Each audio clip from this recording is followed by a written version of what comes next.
새로운 미래를 준비한 모임 세미준 이라는 조직이 있는데 이제 여기에서 초청장을 보내서 그래서 모임에 실제로 참석한 사람도 있고 그런데 한동훈 후보에게만 초청장을 보내지 않았다. 뭐 이런 얘기가 나오고 있어서 좀 알아보겠습니다. 성 의원님.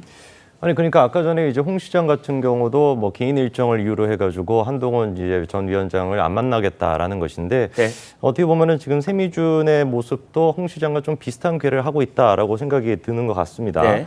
그런데 좀 눈에 띄는 게 세미준의 지금 이제 회장을 맡고 계시는 분이 이영수 회장인데 네. 이분이 지난 이제 그 대선 때 윤석열 캠프에서 조직 지원 총괄 본부장직도 맡았던 분이거든요. 네. 그러니까 대표적으로 이제 세미준 같은 경우는 어떻게 보면은 친윤을 상징하는 그런 조직이다라고 많이 여겨지는데 네. 거기에서 이제 좀 뭔가 한동훈 전 위원장한테만 이렇게 초대장을 안 보내다 보니까 이게 뭔가 의도가 있는 게 아니냐라는 해석이 나올 수밖에 없죠. 근데 이런 부분들에 대해서 과연 국민들이 보기에는 뭐라고 생각을 하실까? 뭐 일반적으로 이제 뭐 나경원 후보도 그렇고 원희룡 후보도 그렇고 친윤에 있는 대부분의 그 의원님들도 그렇고 중진이라고 하는 타이틀이 많이 붙지 않습니까? 네. 한동훈 전 위원장 같은 경우는 아까 전에 홍 시장이 얘기하신 것처럼 어떻게 보면 정치 초보라고 할 수 있죠. 그러면 조금 더 큰 그릇으로 이렇게 좀 품어줘도 될 것 같은데 이게 좀 뭐 민주당과 우리가 하는 것도 아니고 같은 국민의힘 내부인데 근데 그거를 약간 뭐 이렇게 좀 좀스럽게 이거를 뭐 누구 초대를 안 하고 뭐 어떻게 하고 이런 식의 모습을 보이는 것 자체가 과연 국민들이 보시기가 어떨까 싶습니다. 이번에 저 이영수 회장 같은 경우는 그렇게 얘기를 하시더라고요. 한동훈한테 일단 초청은 안 했다라고 하면서 덧붙이는 얘기가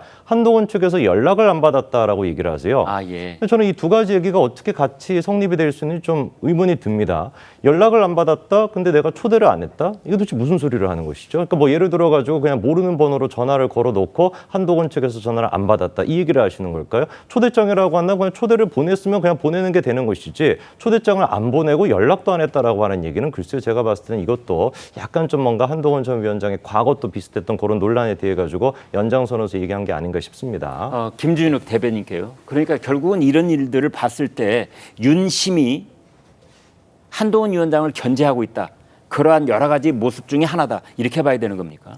그렇게 볼 수 있는 여지가 너무 많죠. 특히 네. 이 세미준 같은 경우에는 이철규 의원이 좀 핵심적인 역할을 하고 있다 이렇게 알려지고 있지 않습니까? 그렇다라는 것은 윤석열 대통령을 중심으로 하고 윤석열 대통령을 옹립하고 했던 친윤계에서 입장에서 보면 굉장히 한동훈 지금 후보를 왕따시키고 있는 그런 느낌이 들 정도가 아닌가 싶고요. 네. 지금 윤석열 대통령과 한동훈 전 비대위원장과의 관계, 이 관계가 용산 대통령실에서 나오는 얘기를 보면 이제 반윤을 넘어서서 절윤이라는 표현까지 나오고 있어요. 그런 말 썼더라고요. 네, 그렇다면은 지금 이 한동훈 후보에 대한 용산의 시각은 매우 부정적이다. 그런 것들이 이런 행사에서도 여실하게 나타나고 있는 게 아니냐라고 보면 앞으로 한동훈 후보가 극복해 나가야 될 그런 과제 이것들은 굉장히 좀 더 많아지고 있는 것이 아닌가 싶습니다. 이런 상황을 제일 잘 알고 있는 사람은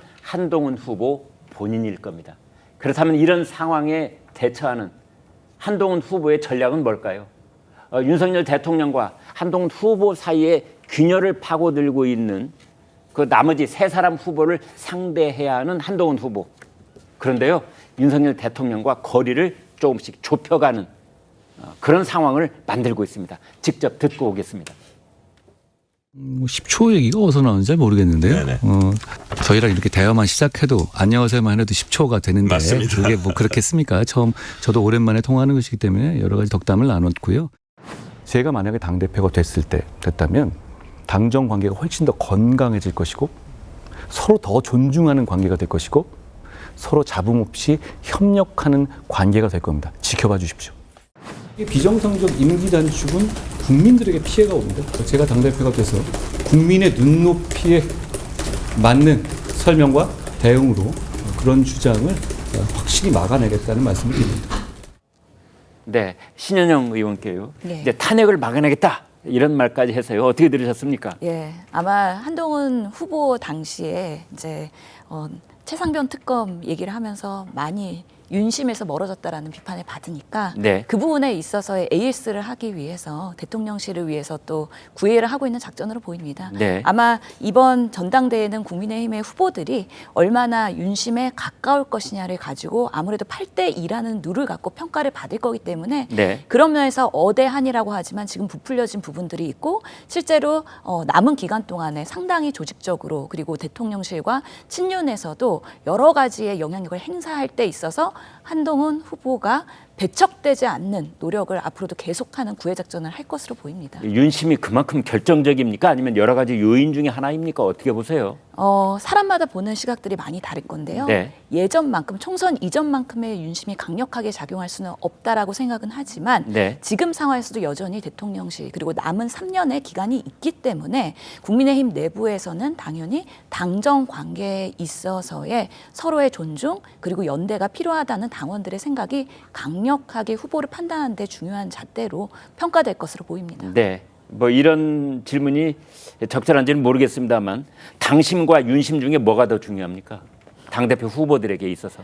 후보들의 입장에서는 당연히 민심을 따라야 되겠죠. 그럼에도 불구하고 실질적으로 당선이 되기 위해서는요. 네. 당심을 가장 우선순위로 둘 수밖에 없는데 이 당심이라는 것은 결국에는 윤심과도 연결되어 있는 부분이기 때문에 모든 것을 고루 아우르면서 갈 수밖에 없다라는 생각이 듭니다. 그걸 이제 분리시킬 수는 없는 것 아니겠는가?